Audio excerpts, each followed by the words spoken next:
നമസ്കാരം. തിരഞ്ഞെടുപ്പ് കാഹളം മുഴങ്ങി. ലോക്സഭയിലേക്കുള്ള വിധിയെഴുത്തിന് ഇനി ഒരു മാസത്തെ കാത്തിരിപ്പ്. വേനൽ ചൂടിനെ വെല്ലുന്ന പ്രചാരണ ചൂടാണ് വരാനിരിക്കുന്നത്. സ്ഥാനാർത്ഥികളെ പ്രഖ്യാപിച്ച് UDFും LDFും പ്രചാരണം തുടങ്ങിയിരിക്കുന്നു. BJP സ്ഥാനാർത്ഥികളെ പൂർണ്ണമായും പ്രഖ്യാപിച്ചിട്ടില്ല. തിരഞ്ഞെടുപ്പ് പ്രഖ്യാപനത്തോടെ സംസ്ഥാനത്ത് പെരുമാറ്റച്ചട്ടം നിലവിൽ വന്നിരിക്കുകയാണ്.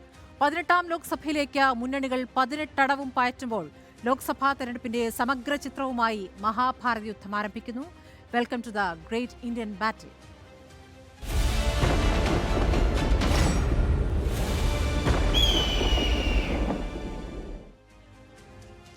തിരഞ്ഞെടുപ്പ് പ്രഖ്യാപനം വന്നതോടെ കച്ചമുറക്കി രംഗത്തിറങ്ങാനുള്ള തയ്യാറെടുപ്പിലാണ് സംസ്ഥാനത്തെ മുന്നണികൾ. 2019-ലുണ്ടായ മുന്നേറ്റത്തിന്റെ തനി ആവർത്തനമാണ് UDFന്റെ ലക്ഷ്യം. കഴിഞ്ഞ തവണ ഒരു സീറ്റിൽ ഒതുങ്ങേണ്ടി വന്ന ഇടതുമുന്നണി ഇത്തവണ ആ നാണക്കേട് ഒഴിവാക്കാനുള്ള ശ്രമത്തിലാണ്. അക്കൗണ്ട് തുറക്കാൻ പണി 18ഉം പയറ്റുകയാണ് BJP. പ്രചാരണം നേരത്തെ തുടങ്ങിയ മുന്നണികൾ തെരഞ്ഞെടുപ്പ് പ്രഖ്യാപനം വന്നതോടെ തന്ത്രങ്ങൾ അടുത്ത ഗിയറിലേക്ക് ഷിഫ്റ്റ് ചെയ്യുകയാണ്. പ്രചാരണ രംഗത്ത് വിഷയങ്ങൾ ഏതു മാറി വന്നാലും പൗരത്വ ഭേദഗതി നിയമം തന്നെയാകും UDFന്റെയും LDFന്റെയും ഫോക്കസിംഗ് പോയിന്റ്. സംസ്ഥാന സർക്കാരിനും ഇടതുമുന്നണിക്കുമെതിരെ UDFന്റെയും BJPയുടെയും ആവനാഴിയിൽ ആയുധങ്ങളേറെയാണ്. അതിനെ പ്രതിരോധിക്കാൻ എന്തു തന്ത്രം ഇടതു ക്യാമ്പ് പയറ്റുമെന്നത് ശ്രദ്ധേയമായിരിക്കും.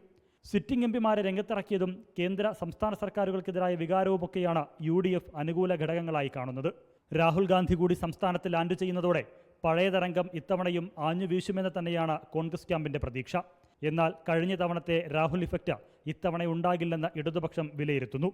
പൗരത്വ നിയമത്തിലെ സംസ്ഥാന സർക്കാർ നിലപാടിലൂടെ ന്യൂനപക്ഷ പിന്തുണ ആർജിക്കാമെന്ന കണക്കുകൂട്ടലുമുണ്ട് ഇടതുമുന്നണിക്ക്. ഒപ്പം മുതിർന്ന നേതാക്കളെ സ്ഥാനാർത്ഥികളാക്കിയതും കോൺഗ്രസിൽ നിന്ന് BJPയിലേക്കുള്ള ഒഴുക്കും അനുകൂല ഘടകങ്ങളാകുമെന്ന് ഇടതുമുന്നണി കരുതുന്നു. മോദി ഗ്യാരണ്ടിയിലാണ് BJPയുടെ പ്രതീക്ഷകളത്രയും. എന്തു വില കൊടുത്തും ഇത്തവണ അക്കൗണ്ട് തുറക്കാനാണ് BJP ശ്രമം. പ്രധാനമന്ത്രി ഉൾപ്പെടെയുള്ളവർ താരപ്രചാരകരായി എത്തുന്നതോടെ പെട്ടിയിലാകുന്ന വോട്ടെണ്ണം കൂടുമെന്നും BJP ക്യാമ്പ് കണക്ക് കൂട്ടുന്നു. ഏതായാലും ആവനാഴിയിലെ അസ്ത്രങ്ങൾ അത്രയും പ്രയോഗിച്ച് വോട്ടർമാരെ പാട്ടിലാക്കാൻ തന്നെയാണ് മുന്നണികൾ തന്ത്രങ്ങൾ മെനയുന്നത്. Reporter Al Ameen, in Reporter, Thiruvananthapuram. പാർട്ടിയുമായി സമരസപ്പെട്ട S. രാജേന്ദ്രൻ 3 വർഷത്തിനു ശേഷം നേതാക്കൾക്കൊപ്പം വേദി പങ്കിട്ടു. ജോർജ് ജോർജിന്റെ ദേവികുളം നിയോജക മണ്ഡലം കൺവെൻഷനിലാണ് രാജേന്ദ്രൻ എത്തിയത്. BJPയിലേക്ക് പോകുമെന്നും പാർട്ടി അംഗത്വം പുതുക്കില്ല എന്നുമുള്ള വാർത്തകൾ ചർച്ചയാകുന്നതിനിടയിലാണ് പാർട്ടി നേതൃത്വവുമായി നടത്തിയ ചർച്ചയെ തുടർന്ന് രാജേന്ദ്രൻ വേദിയിലെത്തിയത്. രാവിലെ നിയോജക മണ്ഡലം കൺവെൻഷനിൽ രാജേന്ദ്രൻ നേരിട്ടെത്തി. രാജേന്ദ്രനെ രൂക്ഷമായി വിമർശിച്ച MM മണിയും. ഒരിക്കലും ഒത്തുപോകുവാൻ കഴിയില്ലെന്ന രാജേന്ദ്രൻ പരസ്യമായി പ്രഖ്യാപിച്ച KV ശശി അടക്കമുണ്ടായിരുന്ന വേദിയിലാണ് രാജേന്ദ്രൻ എത്തിയത്. 2021-ലെ ദേവികുളം മണ്ഡലം തെരഞ്ഞെടുപ്പിൽ അഡ്വക്കേറ്റ് A. രാജയുടെ പ്രചാരണത്തിൽ വീഴ്ചയുണ്ടായി എന്ന അന്വേഷണ കമ്മീഷന്റെ കണ്ടെത്തലിലായിരുന്നു S. രാജേന്ദ്രനെതിരെ നടപടിയുണ്ടായത്. പാർട്ടി അംഗത്വത്തിൽ നിന്ന് പുറത്താക്കിയിരുന്നു. വീഴ്ചയുണ്ടെന്നത് ആരോപണം മാത്രമാണെന്ന് കാണിച്ച് രാജേന്ദ്രൻ കത്ത് നൽകിയിട്ടും നടപടി പിൻവലിച്ചിരുന്നില്ല. ഇതിനിടയിൽ BJP നേതൃത്വം രാജേന്ദ്രനുമായി കൂടിക്കാഴ്ച നടത്തിയിരുന്നു. തുടർന്ന് രാജേന്ദ്രനുമായി CPIM നേതാക്കൾ 3 വട്ട ചർച്ചകൾ നടത്തി. ഏറ്റവും ഒടുവിൽ ഇന്നലെ മുതിർന്ന പാർട്ടി നേതൃത്വം നടത്തിയ ചർച്ചയെ തുടർന്നാണ് രാജേന്ദ്രൻ വീണ്ടും പാർട്ടിയിലേക്ക് തിരിച്ചെത്തിയത്. 3 വർഷത്തോളമായി പൊതുവേദികളിൽ പ്രത്യക്ഷപ്പെടാത്ത രാജേന്ദ്രൻ ഈ തെരഞ്ഞെടുപ്പ് കാലത്ത് LDFന്റെ പ്രചാരണ പ്രവർത്തനങ്ങളിൽ സജീവമാകുമ്പോൾ ദേവികുളം നിയോജക മണ്ഡലത്തിൽ കരുത്താകുമെന്ന പ്രതീക്ഷയോടെയാണ് നേതൃത്വം രാജേന്ദ്രനെ വീണ്ടും പാർട്ടിയിലേക്ക് അടുപ്പിച്ചത്. റിപ്പോർട്ടർ, ഇടുക്കി. വയനാട്ടിൽ LDFന്റെ തെരഞ്ഞെടുപ്പ് പ്രചാരണത്തിന് ഊർജ്ജം പകർന്ന മുഖ്യമന്ത്രി പിണറായി വിജയൻ. രാഹുൽ ഗാന്ധിക്ക് മത്സരം എളുപ്പമാകില്ലെന്ന് മുഖ്യമന്ത്രി പറഞ്ഞു. ആനി രാജയെ വയനാട് സ്വീകരിച്ചു കഴിഞ്ഞുവെന്നും മുഖ്യമന്ത്രി പൊതുസമ്മേളനത്തിൽ പ്രതികരിച്ചു. LDF കൺവെൻഷനുകൾ പൂർത്തിയാക്കിയതോടെ സ്ഥാനാർത്ഥി ആനി രാജ നേരത്തെ ജില്ലയിൽ പര്യടനം ആരംഭിച്ചിരുന്നു. പ്രധാന വ്യക്തികളെയും കലാലയങ്ങളുമെല്ലാം സന്ദർശിച്ച് വോട്ട് അഭ്യർത്ഥിച്ചു മുന്നേറുകയാണ് LDF സ്ഥാനാർത്ഥി. ഇടതുപക്ഷ ജനാധിപത്യ മുന്നണി കാസർഗോഡ് മുതൽ തിരുവനന്തപുരം വരെ 20 മണ്ഡലങ്ങളിലും സ്ഥാനാർത്ഥികളെ നിർത്തിയിരിക്കുന്നത് മത്സരിക്കുന്നതിനും ജയിക്കുന്നതിനുമാണ്. LDFന്റെ തെരഞ്ഞെടുപ്പ് പ്രചാരണ റാലികളുടെ ഉദ്ഘാടനം സുൽത്താൻ ബത്തേരിയിൽ മുഖ്യമന്ത്രി പിണറായി വിജയൻ നിർവഹിച്ചു. വന്യജീവി പ്രശ്നത്തിൽ തങ്ങൾക്കൊരു ബാധ്യതയുമില്ലെന്ന നിലപാടാണ് കേന്ദ്ര സർക്കാരിനെന്നും വന്യജീവി പ്രതിരോധത്തിനായി കേന്ദ്ര സർക്കാരിന് മുന്നിൽ വച്ച കേരളത്തിന്റെ 620 കോടിയുടെ പാക്കേജ് തള്ളിയതായും മുഖ്യമന്ത്രി വ്യക്തമാക്കി. ഒരുപാട് നടപടികൾ സ്വീകരിക്കണം. അതിനൊരു പാക്കേജ് കേന്ദ്ര ഗവൺമെന്റ് മുന്നിൽ വെച്ചു. 620 കോടി രൂപയുടെ പാക്കേജാണ് തള്ളിക്കളഞ്ഞു. അപ്പൊ അവരവരുടെ ബാധ്യത നിറവേറ്റാൻ തയ്യാറാകാതിരിക്കുകയാണ്. ആ കാര്യങ്ങൾ ആവശ്യപ്പെടാൻ ഇവർ തയ്യാറുമല്ല. നമ്മുടെ പാർലമെന്റ് അംഗങ്ങളും തയ്യാറല്ല. ഇത്തരം ആവശ്യങ്ങൾ ഉന്നയിക്കാൻ പറ്റുന്നവരല്ലേ ആവശ്യം നമുക്ക് വേണ്ടത്. അതിനിടെ വന്യമൃഗാക്രമണങ്ങളിൽ ബാധിക്കപ്പെട്ടവരുടെ വീടുകൾ സന്ദർശിക്കാത്തതിനെ തുടർന്നായിരുന്നു മുഖ്യമന്ത്രിക്ക് നേരെ യൂത്ത് കോൺഗ്രസ് പ്രവർത്തകർ മീനങ്ങാടിയിൽ കരിങ്കൊടി പ്രതിഷേധം നടത്തിയത്. യൂത്ത് കോൺഗ്രസ് പ്രവർത്തകർക്കെതിരെ പോലീസ് കേസെടുത്തു. ഭാരത് ജോഡോ ന്യായ് യാത്ര നടക്കുന്നതിനാൽ അതിനുശേഷമായിരിക്കും രാഹുൽ ഗാന്ധി മണ്ഡലത്തിൽ പ്രചാരണത്തിനെത്തുക. വിവിധ രാഷ്ട്രീയ പാർട്ടികളുടെ പിന്തുണയോടുകൂടി 3 സ്വതന്ത്ര സ്ഥാനാർത്ഥികളും ഇത്തവണ മത്സരത്തിനുണ്ട്. റിപ്പോർട്ടർ, വയനാട്. തമിഴ്നാട്ടിലെ CPIM സ്ഥാനാർത്ഥികളുടെ പോസ്റ്ററിൽ താരപ്രചാരകനായി കോൺഗ്രസ് നേതാവ് രാഹുൽ ഗാന്ധിയുടെ ചിത്രവും മധുരയിലെ സ്ഥാനാർത്ഥി സു വെങ്കടേഷിന്റെയും ഡിണ്ടിഗലിലെ സ്ഥാനാർത്ഥി സച്ചിദാനന്ദന്റെയും പോസ്റ്ററുകളിലാണ് തമിഴ്നാട് മുഖ്യമന്ത്രി MK സ്റ്റാലിനൊപ്പം രാഹുലും നിറഞ്ഞു നിൽക്കുന്നത്. യെച്ചൂരിയും കാരാട്ടും ഇല്ലാതെയാണ് കൈവീശി നിൽക്കുന്ന രാഹുൽ ഗാന്ധിയുടെ ചിത്രം. CPM സ്ഥാനാർത്ഥികൾ വോട്ട് പിടിക്കുന്നത് ഇങ്ങനെയാണ്. സമൂഹമാധ്യമങ്ങളിൽ സ്ഥാനാർത്ഥികൾ തന്നെയാണ് പോസ്റ്ററുകൾ പങ്കുവച്ചത്. BJPക്കെതിരായ പോരാട്ടത്തിന് നേതൃത്വം കൊടുക്കേണ്ട രാഹുൽ ഗാന്ധി ഒരു സേഫ് സീറ്റ് അന്വേഷിച്ച് പോകുന്നു പറഞ്ഞാൽ ഭീരുത്വമാണ്. BJPക്കും കൂട്ടാളികൾക്കുമെതിരായ രാഷ്ട്രീയ പോരാട്ടത്തിന് മുന്നിൽ നിന്നുകൊണ്ട് നേതൃത്വം കൊടുക്കേണ്ട ശ്രീമാൻ രാഹുൽ ഗാന്ധി CPIയുടെ സഖാവ് ആനി രാജയ്ക്കെതിരായിട്ട് വയനാട്ടിൽ വന്ന് മത്സരിക്കുക എന്ന് പറയുന്നത്, രാഹുൽ ഗാന്ധിയെ പോലൊരാള് മത്സരിക്കാൻ പോകേണ്ടത് BJPക്കെതിരെയാണോ LDFനെതിരെയാണോ? ഇവിടെ BJPക്കെതിരെയാണ് മത്സരിക്കുന്നത് പറയാൻ പറ്റുമോ? അതിന്റെ ഭാഗമായുള്ള പ്രശ്നങ്ങൾ കോൺഗ്രസ് ആലോചിക്കേണ്ടതാണ്. കോൺഗ്രസ് നേതാവ് രാഹുൽ ഗാന്ധിയെ വയനാട് മണ്ഡലത്തിൽ ഏതു വിധേനയും തോൽപ്പിക്കാൻ ഉറച്ചാണ് കേരളത്തിലെ CPIM ഇക്കുറി പോരാട്ടം കൊഴുപ്പിക്കുന്നത്. പ്രചാരണത്തിന് ചുക്കാൻ പിടിക്കാൻ മുഖ്യമന്ത്രി പിണറായി വിജയൻ തന്നെ വയനാട്ടിലെത്തി. CPIയേക്കാൾ വാശിയോടെ രാഹുലിനെതിരെ പടയൊരുക്കം നടത്തുന്നത് CPIM ആണ്. വയനാട്ടിൽ രാഹുലിനെതിരെ പ്രചണ്ഡ പ്രചാരണങ്ങളുമായി CPIM അരയും തലയും മുറുക്കുമ്പോൾ തമിഴ്നാട്ടിൽ നേർവിപരീതമാണ് കാര്യങ്ങൾ. അവിടെ CPIMന്റെ ഏറ്റവും വലിയ താരപ്രചാരകൻ രാഹുൽ ഗാന്ധിയാണ്.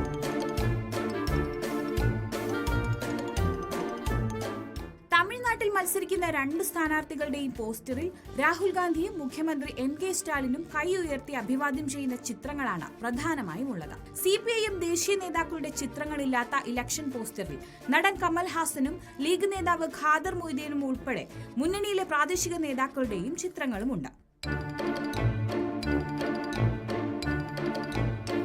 VCK നേതാവ് തിരുമാവളവൻ, MDMK നേതാവ് വൈകോ, കൊങ്കുനാട് ദേശീയ മക്കൾ കക്ഷി നേതാവ് ഈശ്വരൻ എന്നിവരുടെയും ചിത്രങ്ങൾ പോസ്റ്ററിൽ നൽകിയിട്ടുണ്ട്. എന്നാലോ കോൺഗ്രസിന്റെ സംസ്ഥാന നേതാക്കളുടെ ചിത്രങ്ങളില്ല. കഴിഞ്ഞ ലോക്സഭാ തിരഞ്ഞെടുപ്പ് മുതൽ കോൺഗ്രസ് കൂടി അംഗമായ DMK നേതൃത്വത്തിലുള്ള സഖ്യത്തിലാണ് CPIMും CPIയും മത്സരിക്കുന്നത്. Election desk reporter. തൃശൂർ അതിരൂപതയുടെ നേതൃത്വത്തിൽ നടക്കുന്ന പാലയൂർ പള്ളി തീർത്ഥാടനത്തിൽ സജീവ സാന്നിധ്യമായ സ്ഥാനാർത്ഥികൾ. തീർത്ഥാടന യാത്ര തുടങ്ങുന്ന തൃശൂർ ലൂർദ് പള്ളിയിൽ പുലർച്ചെ തന്നെ LDF സ്ഥാനാർത്ഥി VS സുനിൽകുമാർ എത്തി. യാത്ര അവസാനിക്കുന്ന പാലയൂർ പള്ളിയിലെത്തി പ്രാർത്ഥിച്ച് K മുരളീധരനും സുരേഷ് ഗോപിയും സജീവ സാന്നിധ്യമായി. പാലയൂർ പള്ളി ശിവക്ഷേത്രമായിരുന്നു എന്ന വിവാദം സജീവമായി നിൽക്കുമ്പോഴുള്ള സുരേഷ് ഗോപിയുടെ സന്ദർശനം ശ്രദ്ധേയമായി. വിശുദ്ധ തോമസ് ശ്ലീഹയുടെ വിശ്വാസത്തിൽ ക്രൈസ്തവ സഭയ്ക്ക് ഏറെ പ്രധാനപ്പെട്ട ദേവാലയമാണ് പാലയൂർ പള്ളി. നോമ്പുകാലത്ത് തൃശൂർ അതിരൂപതയുടെ നേതൃത്വത്തിൽ കാൽനടയായി സഞ്ചരിക്കുന്ന മഹാതീർത്ഥാടനത്തിലാണ് തൃശൂരിലെ സ്ഥാനാർത്ഥികൾ സാന്നിധ്യമുറപ്പിച്ചത്. യാത്ര ആരംഭിക്കുന്ന തൃശൂർ ലൂർദ് ദേവാലയത്തിൽ LDF സ്ഥാനാർത്ഥി VS സുനിൽകുമാർ നേരത്തെ തന്നെ എത്തി.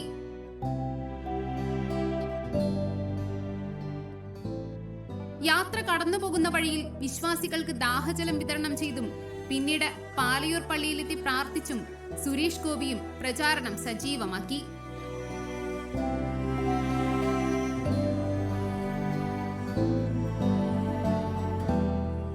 വിവാദങ്ങളുടെ പശ്ചാത്തലത്തിലായിരുന്നു സുരേഷ് ഗോപിയുടെ ദേവാലയ സന്ദർശനം. K മുരളീധരനും പാലയൂർ പള്ളിയിലെത്തി മഹാതീർത്ഥാടനത്തിന്റെ ഭാഗമായി. റിപ്പോർട്ടർ, തൃശൂർ. വടകരയിൽ TP ചന്ദ്രശേഖരൻ കൊലപാതകം സജീവ ചർച്ചയാക്കി UDF. നാളെ മത്സരിക്കാൻ പറ്റാതായാലും TP കേസ് പറയുമെന്ന് സ്ഥാനാർത്ഥി ഷാഫി പറമ്പിൽ പറഞ്ഞു. TP കേസ് കേരളത്തോട് പറയുന്നത് എന്ന പേരിൽ സംവാദ പരിപാടി സംഘടിപ്പിച്ചാണ് വിഷയം UDF ഇപ്പോൾ ചർച്ചയാക്കുന്നത്. ഞങ്ങൾ TP കേസ് ഇന്നലെ പറഞ്ഞിട്ടുണ്ട്, ഞങ്ങൾ TP കേസ് ഇന്ന് പറഞ്ഞുകൊണ്ടിരിക്കുന്നുണ്ട്, ഞങ്ങൾ TP കേസ് നാളെയും പറയും എന്ന കാര്യത്തിന് ഒരു സംശയവും വേണ്ട എന്ന് പറഞ്ഞു. കടത്തനാടൻ മണ്ണിൽ പോരാട്ടം കടുക്കുകയാണ്. കമ്മ്യൂണിസ്റ്റ് പാരമ്പര്യമുള്ള മണ്ണിൽ തുടർച്ചയായി UDF നേട്ടം കൊയ്തപ്പോഴെല്ലാം TP ചന്ദ്രശേഖരൻ കൊലപാതകം നിർണായക ചർച്ചയുമായി. 2014-19 തെരഞ്ഞെടുപ്പുകളിൽ UDF വിജയത്തിന് അദൃശ്യശക്തിയായതും TP തന്നെ. ഇതുകൂടി കണക്കിലെടുത്താണ് പൊതുവേദി സംഘടിപ്പിച്ച UDF വീണ്ടും TP കൊലക്കേസ് പ്രചാരണായുധമാക്കുന്നത്. സ്ഥാനാർത്ഥി ഉൾപ്പെടെ പറഞ്ഞത്രേ 2 തെരഞ്ഞെടുപ്പിൽ അത് പറഞ്ഞില്ലേ, ഇനി അത് പറഞ്ഞാൽ ഏശാൻ സാധ്യതയില്ല എന്നുള്ളതാണ് പ്രധാനപ്പെട്ട ഒരു കണ്ടെത്തൽ. 1-2 തെരഞ്ഞെടുപ്പിന്റെ നഷ്ടം പറ്റിയാലും വേണ്ടില്ല, ഭാവിയിലേക്കുള്ള വലിയൊരു എതിർപ്പിനെ അങ്ങ് തീർക്കാൻ തീരുമാനിച്ചാൽ അത് അതോടെ തീർന്നേക്കണം. ഒരു തെരഞ്ഞെടുപ്പിൽ ഞങ്ങൾ സഹിക്കാൻ തയ്യാറാണ്, മാക്സിമം 2ാമതൊരു തെരഞ്ഞെടുപ്പും കൂടെ ഞങ്ങൾ സഹിക്കാം, 3ാമതിൽ അതും പറഞ്ഞു കൊണ്ടുവരരുത് എന്നുള്ളതാണ്. എന്നാൽ ഞങ്ങൾ അതിനകത്ത് സ്റ്റാൻഡ് നാളെ മത്സരിക്കാൻ തന്നെ പറ്റാതായാലും പറയേണ്ടടുത്ത് അത് പറയും എന്നുള്ള കാര്യത്തിന് ഒരു സംശയവും വേണ്ട എന്നുള്ളതാണ്. എതിർ സ്ഥാനാർത്ഥിയെ കടന്നാക്രമിക്കാത്ത ഷാഫി പറമ്പിൽ പേരെടുത്തു പറയാതെ KK ശൈലജയെ വിമർശിക്കാനും തയ്യാറായി. വടകരക്ക് ഒരു ടീച്ചറമ്മ ഉണ്ടെങ്കിൽ അത് പത്മിനി ടീച്ചർ തന്നെയാണ്, അത് വേറെ ആരുമല്ല. ആ കൊലപാതകത്തിൽ അറിഞ്ഞോ അറിയാതെയോ പങ്കുവഹിച്ച ആളുകളോട് ആരോടെങ്കിലും ഐക്യദാർഢ്യപ്പെടുകയും എന്തെങ്കിലും സംഘടനാ ബോധത്തിന്റെ പേരിൽ അവരെ മഹത്വവൽക്കരിക്കുകയും ചെയ്ത ഒരാളെ കേരളത്തിലെ വേറെ എവിടെ ആരെന്ത് വിളിച്ചാലും വടകര അവരെ ആ പേരിട്ട് വിളിക്കാൻ ആഗ്രഹിക്കില്ല എന്നുള്ളത് എനിക്ക് ഉറപ്പാണ്. സാമൂഹിക സാംസ്കാരിക രംഗത്തെ പ്രമുഖരെ കൂടി പങ്കെടുപ്പിച്ച പരിപാടി വഴി 2ാം ഘട്ട പ്രചാരണ രംഗത്തും വിഷയം സജീവമാക്കി നിർത്താനാണ് UDF നീക്കം. റിപ്പോർട്ടർ, കോഴിക്കോട്. തിരഞ്ഞെടുപ്പ് തീയതി കൂടി എത്തിയതോടെ മത്സരിച്ച് പ്രചാരണം നടത്തുകയാണ് സ്ഥാനാർത്ഥികൾ. തലസ്ഥാനത്ത് ത്രികോണ മത്സരം എന്ന തരൂരിന്റെ പ്രസ്താവന തള്ളുകയാണ് മറ്റ് 2 സ്ഥാനാർത്ഥികളും. മത്സരം LDFും UDFും തമ്മിൽ മാത്രമാണെന്ന് പന്ന്യൻ രവീന്ദ്രൻ പ്രതികരിച്ചു. തിരുവനന്തപുരത്ത് ത്രികോണ മത്സരമുണ്ടെന്ന് തോന്നുന്നില്ല എന്നായിരുന്നു രാജീവ് ചന്ദ്രശേഖരന്റെ പ്രതികരണം. ആഞ്ഞു പിടിച്ചാൽ കൂടെ പോരുമെന്ന് BJP കരുതുന്ന A ക്ലാസ് മണ്ഡലങ്ങളിലൊന്ന്. രാജീവ് ചന്ദ്രശേഖരനെ ഇറക്കി കളം പിടിക്കാൻ ശ്രമം. മറുവശത്ത് പന്ന്യൻ രവീന്ദ്രൻ എന്ന ജനകീയ മുഖത്തിനെ ഇറക്കിക്കൊണ്ടുള്ള LDFന്റെ നീക്കം. 2 കൂട്ടരെയും നിസ്സാരമായി കാണുന്നില്ല UDF. തിരുവനന്തപുരത്ത് പ്രത്യേകിച്ച് നമുക്ക് 3 പാർട്ടികൾ നിൽക്കുന്നത് ത്രികോണ മത്സരമാണ്. അതിനൊക്കെ ഞങ്ങൾ തയ്യാറാണ്, ഞങ്ങൾ ഇറങ്ങിയിട്ടുണ്ട്. എന്നാൽ ത്രികോണ മത്സരം എന്ന വാദത്തോട് LDF സ്ഥാനാർത്ഥിയുടെ മറുപടി ഇങ്ങനെ: ആ മത്സരം ത്രികോണ മത്സരമെന്ന് പലരും പ്രചരിപ്പിക്കുന്നത് അത് ബോധപൂർവ്വം UDF നല്ലോണം പ്രചരിപ്പിക്കുന്നുണ്ട്. കാരണം എന്താണെന്ന് വെച്ചാൽ ത്രികോണ മത്സരമാണെന്ന് പറഞ്ഞാൽ അവസാന ഘട്ടത്തിൽ BJP ജയിക്കാതിരിക്കാൻ നമുക്ക് കുത്തിയെന്ന് പറയാലോ. കഴിഞ്ഞ തവണ ഉണ്ടായ അടപത അത് എല്ലാ തവണയും വില പോവില്ല.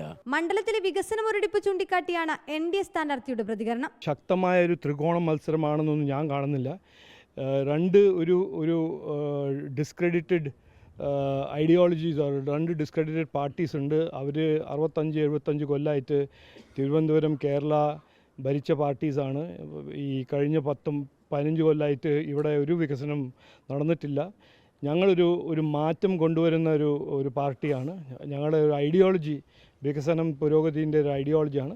അതുകൊണ്ട് ഇവിടെ ഒരു മാറ്റം വരും. 3 മുന്നണികളും തികഞ്ഞ പ്രതീക്ഷയിലാണ്. ഇനി തിരഞ്ഞെടുപ്പിന് 40 ദിവസം നിൽക്കെ പ്രചാരണ ചൂടേറുമെന്നതിൽ സംശയമില്ല. റിപ്പോർട്ടർ, തിരുവനന്തപുരം. തിരഞ്ഞെടുപ്പ് തീയതി പ്രഖ്യാപിച്ചതോടെ പ്രചാരണം ഊർജിതമാക്കുകയാണ് പത്തനംതിട്ടയിലെ മുന്നണികൾ. 40 ദിവസം സമയമുണ്ടെങ്കിലും തിരഞ്ഞെടുപ്പിന് ഇപ്പോഴേ തയ്യാറാണ് സ്ഥാനാർത്ഥികൾ.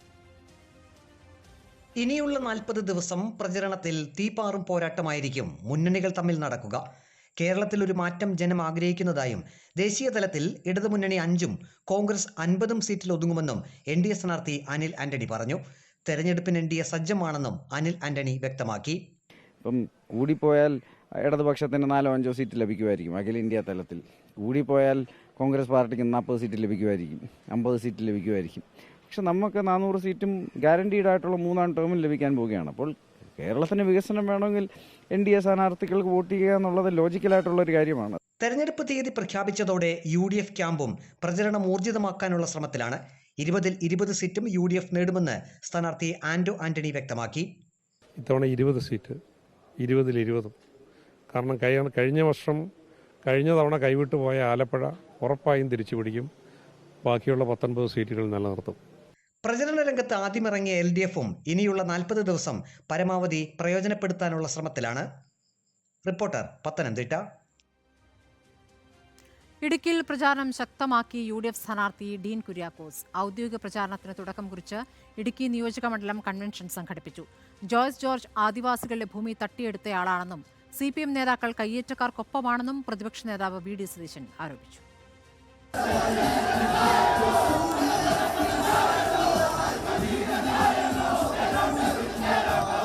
ഒരുപടി മുന്നേ ഇടതുപക്ഷം ഇടുക്കിയിൽ തെരഞ്ഞെടുപ്പ് പ്രചാരണം ആരംഭിച്ചെങ്കിലും ഒട്ടും പുറകിലല്ലാതെ UDF സ്ഥാനാർത്ഥി ഡീൻ കുര്യാക്കോസും പ്രചാരണ രംഗത്ത് സജീവമാണ്. വികസനം ചർച്ച ചെയ്യുമെന്ന് ഇടതുപക്ഷം ആവർത്തിച്ചു വ്യക്തമാക്കുമ്പോൾ വന്യജീവി ആക്രമണവും ഭൂപ്രശ്നവും പട്ടയ വിഷയവും പ്രചാരണ വിഷയമാക്കുകയാണ് UDF.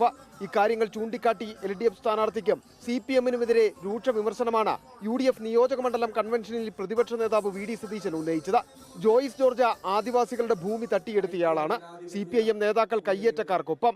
UDF അധികാരത്തിലെത്തിയാൽ ഉപാധിരഹിത പട്ടയം നൽകുമെന്നും VD സതീശൻ പറഞ്ഞു. ഞാൻ നിങ്ങളോട് പറയുന്നു, ഇവർ കുടിയേറ്റക്കാരുടെ കൂടെ അല്ല, ഇവർ കയ്യേറ്റക്കാരുടെ കൂടെയാണ്. ഞങ്ങൾ പറഞ്ഞിട്ടുണ്ട്, UDF അധികാരത്തിൽ വന്നാൽ ഞാൻ അടിവരയിട്ട് വീണ്ടും ആവർത്തിച്ചു പറയുന്നു, ഈ ജില്ലയിൽ ഞങ്ങൾ ഉപാധിരഹിത പട്ടയങ്ങൾ കൊടുക്കും, ഒരു ഉപാധിയുമില്ലാതെ.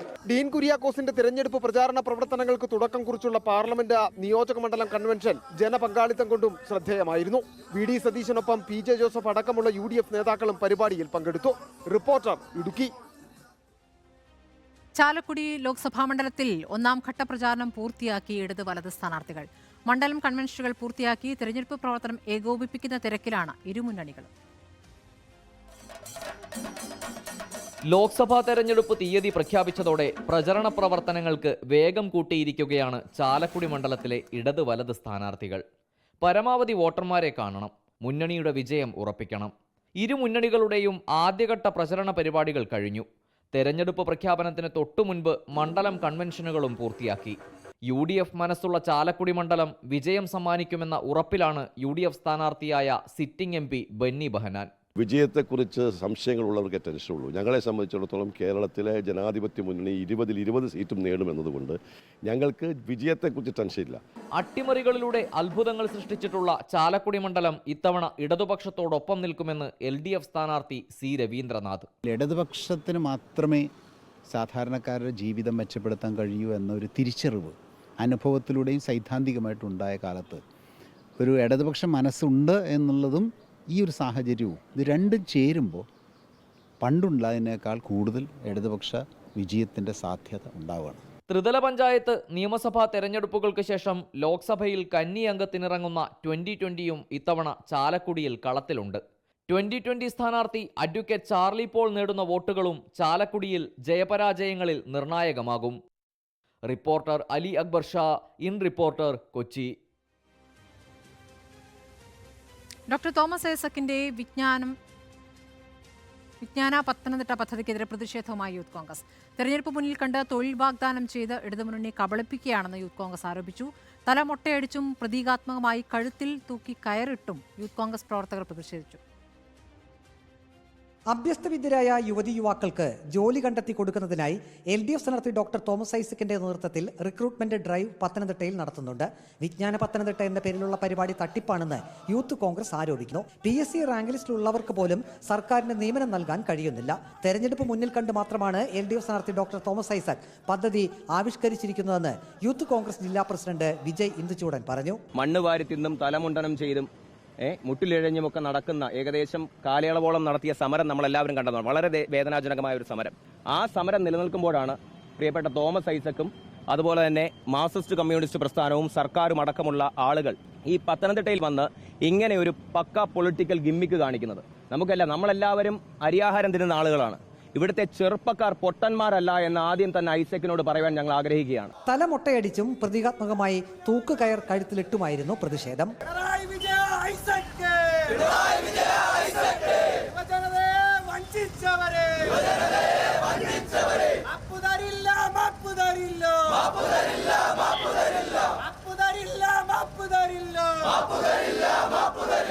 അതേസമയം LDFന്റെ നേതൃത്വത്തിൽ നടത്തുന്ന വിജ്ഞാന പത്തനംതിട്ട പരിപാടി തട്ടിപ്പാണെന്നുള്ള ആരോപണങ്ങൾ അടിസ്ഥാനരഹിതമാണെന്ന് സംഘാടകരും വ്യക്തമാക്കി. 4 തരത്തിലുള്ള ആളുകൾ ഇതിൽ വന്നിട്ടുണ്ട്. ഒന്ന്, ഓൾറെഡി നമ്മൾ ഇതിൽ DWMS പ്ലാറ്റ്ഫോമിൽ രജിസ്റ്റർ ചെയ്ത് ഈ പർട്ടിക്കുലർ ജോബ്സിലേക്ക് അപ്ലൈ ചെയ്ത് ഷോർട്ട് ലിസ്റ്റ് ചെയ്യപ്പെട്ടവരുണ്ട്. പിന്നെ ഒന്ന് അപ്ലൈ ചെയ്തവരുണ്ട്, പിന്നെ രജിസ്ട്രേഷൻ മാത്രം നടത്തിയവരുണ്ട്, പിന്നെ രജിസ്റ്റർ ചെയ്യാത്തവരുണ്ട്. അപ്പോൾ ഇങ്ങനെ 4 കാറ്റഗറിയിൽപ്പെട്ട ആളുകൾ വന്നിട്ടുണ്ട്. വിജ്ഞാന പത്തനംതിട്ട പദ്ധതി മണ്ഡലത്തിൽ LDF പ്രചരണ വിഷയമാക്കുമ്പോൾ പദ്ധതിക്കെതിരെയുള്ള പ്രതിഷേധം ശക്തമാക്കാനാണ് യൂത്ത് കോൺഗ്രസിന്റെ തീരുമാനം. റിപ്പോർട്ടർ, പത്തനംതിട്ട. ലോക്സഭാ മണ്ഡലങ്ങളിലൂടെ ഡോക്ടർ അരുൺകുമാറിനൊപ്പം റിപ്പോർട്ടിന്റെ അശ്വമേധം പര്യടനം തുടരുകയാണ്.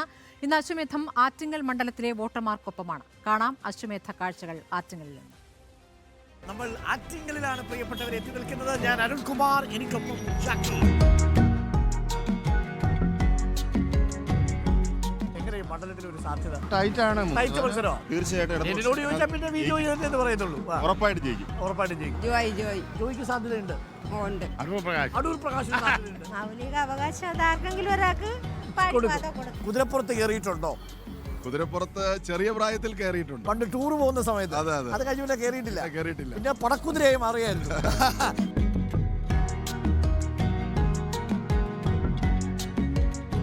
100% അറ്റൻഡൻസ് നിയമസഭയിലുള്ള ഒരു MLA-യും 89% അറ്റൻഡൻസ് പാർലമെന്റിലുള്ള ഒരു സിറ്റിംഗ് MP-യും തമ്മിലാണ് പോരാട്ടം. അടുപ്പം അങ്ങനെ കൂടുതലാണോ, മീഡിയം ആണോ, ലൈറ്റ് ആണോ? മീഡിയം. ജോയി സഖാവിനെ അറിയാലോ? പിന്നെ സാറല്ലേ ആണല്ലേ? മത്സര സ്ഥാനാർത്ഥിയാ. ആറ്റിങ്ങലിലും കൈക്ക് കുത്തിയാൽ താമരയ്ക്ക് മറിഞ്ഞേക്കാം എന്ന തരത്തിലുള്ള ചില സാമ്പത്തിക താല്പര്യങ്ങളുണ്ട്. അതുണ്ട്. ജാതി സമവാക്യങ്ങളും മതസമവാക്യങ്ങളും ഇതിനകം തന്നെ ചർച്ചയായിരിക്കും. ജാതി ചോദിക്കരുത്, പറയരുത് എന്ന് ജനത്തെ പഠിപ്പിച്ച ശ്രീനാരായൺ ഗുരുവിന്റെ നാട്ടിൽ ഒരാൾ പറയുകയാണ്, ഞാൻ ഇന്ന ജാതിയാണ് എന്ന് പറയുകയാണ്. അങ്ങനെ പറഞ്ഞോ സ്ഥാനാർത്ഥി? അങ്ങനെ പറഞ്ഞു, ഞാൻ ഇന്ന ജാതിയാണെന്ന് പറഞ്ഞു. അപ്പൊ അതുകൊണ്ട് ജാതിയുടെ പരിപ്പ് യഥാർത്ഥത്തിൽ ഈ മണ്ഡലത്തിൽ വേവില്ല. നമുക്കൊരു UDF-ന്റെ സ്ഥാനാർത്ഥിയെ കണ്ടെത്തണം. അമ്മ രാവിലെ ശാർക്കര അമ്പലത്തിൽ പോകാൻ വന്നതാ. പാഴിപ്പോവാതെ വോട്ട് ചെയ്യും എന്നാണ് പറഞ്ഞിരിക്കുന്നത്. അതിൽ നിന്ന് നമ്മൾ എന്താ മനസ്സിലാക്കേണ്ടത്? കാര്യങ്ങൾ മനസ്സിലാക്കിക്കൊണ്ട് അമ്മ വോട്ട് ചെയ്യും. അടൂർ പ്രകാശ് എന്നുള്ളത് ആറ്റിങ്ങൽ പ്രകാശായി മാറി. ആ പേര് മാറ്റാറായോ? അത് ജനങ്ങൾ അംഗീകരിച്ചു കഴിഞ്ഞു. പിന്നെ എന്തിനാ ഞാൻ പേര് മാറ്റുന്നത്? ഈ മണ്ഡലത്തിൽ താങ്കൾ പണം ഒഴുക്കുന്നുണ്ട്. ആരാണ് പണം ഒഴുക്കുന്നത്? പണം ഒഴുക്കുന്ന കൂട്ടത്തിൽ ആരാണ് മുൻപന്തിയിൽ നിൽക്കുന്നത് എന്നേ ഉള്ളൂ ഇപ്പൊ അറിയേണ്ടത്. താങ്കൾ ജാതി പറഞ്ഞ് വോട്ട് പിടിക്കാൻ ഒരു ശ്രമം നടത്തുന്നു വർക്കലയിൽ എന്നുള്ളതാണ് ഒരു ആരോപണം. എന്റെ എതിർ സ്ഥാനാർത്ഥി മറ്റുള്ളിടത്ത് പോയി പറയുന്നത് പിന്നെ സഭയിൽപ്പെട്ട ഒരാൾക്ക് പാർട്ടി ഒരു അംഗീകാരം കൊടുത്തിരിക്കുകയാണ് എന്ന് പറഞ്ഞ് കൂടെ പോകുന്ന മുതിർന്ന നേതാക്കന്മാര് പറയുകയാണ്. താങ്കളല്ല ജാതി പറഞ്ഞു തുടങ്ങിയത്? അല്ലല്ല. ബി മുരളീധരൻ ഇനി വോട്ട് കൂടുതൽ പിടിച്ചാൽ അത് താങ്കളുടെ വോട്ടിൽ നിന്ന് പോകുമോ എന്നൊരു ആശങ്കയുണ്ട്. എനിക്ക് അങ്ങനെ ഒരു ആശങ്ക.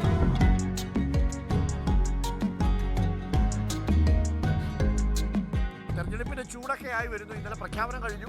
പക്ഷേ ഉന്മേഷത്തിന് ഒരു കുറവുമില്ല. വളരെ ഹാപ്പിയാണ്. CA വിഷയത്തിൽ കോൺഗ്രസ് BJP-ക്കൊപ്പമായിരുന്നു എന്നൊരു നിലപാട്. പൗരത്വ നിയമം ഇന്ത്യയിൽ നിലവിലുള്ള ആരെയും ബാധിക്കുന്ന വിഷയമല്ല. ഈ ഇരിക്കുന്ന ആൾക്കാർക്ക് ആർക്കെങ്കിലും CA ആയിട്ട് ബന്ധമുണ്ടോ?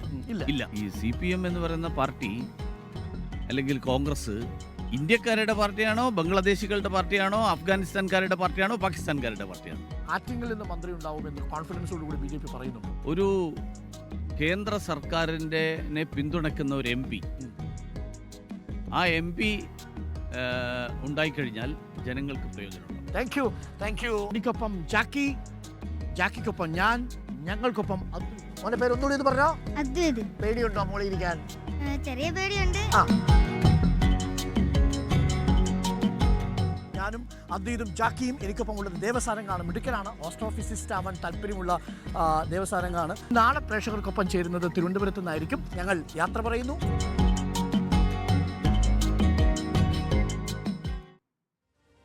തിരഞ്ഞെടുപ്പിൽ വോട്ടുറപ്പിക്കാൻ പല തന്ത്രങ്ങളും പയറ്റും സ്ഥാനാർത്ഥികളും മുന്നണികളും. ആ തരത്തിൽ വോട്ട് തേടി ഓട്ടോയിൽ കയറിയൊരു സ്ഥാനാർത്ഥിയുണ്ട് തിരുവനന്തപുരത്ത്. തിരഞ്ഞെടുപ്പ് കാലത്തെ വോട്ടിനായുള്ള ഓട്ടക്കാഴ്ചകളിലേക്ക്.